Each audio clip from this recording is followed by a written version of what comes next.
તો ગંભીરા બ્રિજ દુર્ઘટના બાદ ગુજરાત સરકાર એક્શન મોડમાં જોવા મળી રહી છે। ગાંધીનગર ખાતે સીએમ ભૂપેન્દ્ર પટેલના નિવાસ સ્થાને એક મહત્વપૂર્ણ બેઠકનું આયોજન થયું, જેમાં માર્ગ મકાન વિભાગના સચિવ અને તમામ અધિકારીઓ પણ ઉપસ્થિત રહ્યા હતા।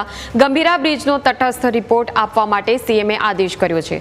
માર્ગ મકાન વિભાગના 5 અધિકારીઓ આ સમગ્ર મામલાની તપાસ કરશે, જે કારણે આ બ્રિજ તૂટ્યો છે તેનો તથ્ય રિપોર્ટ રજૂ કરવો તેવો સીએમનો આદેશ છે। દુર્ઘટના બાદ અત્યાર સુધીમાં અધિકારીઓએ કરેલી કામગીરીનો પણ તેમણે રિપોર્ટ માંગ્યો હતો।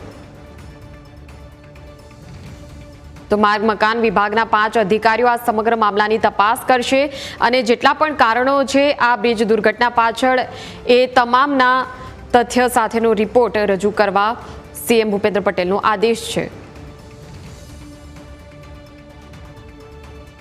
તો બેઠક પૂર્ણ થયા બાદ સંવાદદાતા મલ્હાર ફોન લાઈન પર જોડાઈ ગયા છે।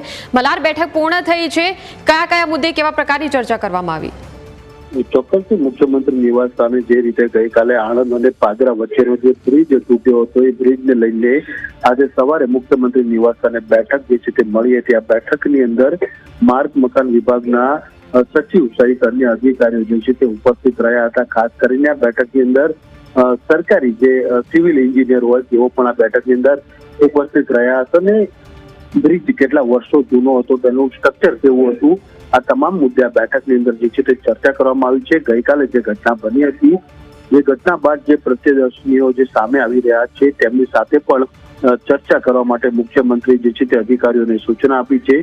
આ ઉપરાંત બ્રિજનું ગત વર્ષે જો સમારકામ થયું હોય તો કયા કોન્ટ્રાક્ટર દ્વારા આ સમારકામ થયું છે ને કેવા પ્રકારનું સમારકામ કર્યું છે અને કેવા પ્રકારના મટીરિયલનો ઉપયોગ કર્યો છે તેની પણ ચકાસણી કરવાની સૂચના જે છે તે આપી છે।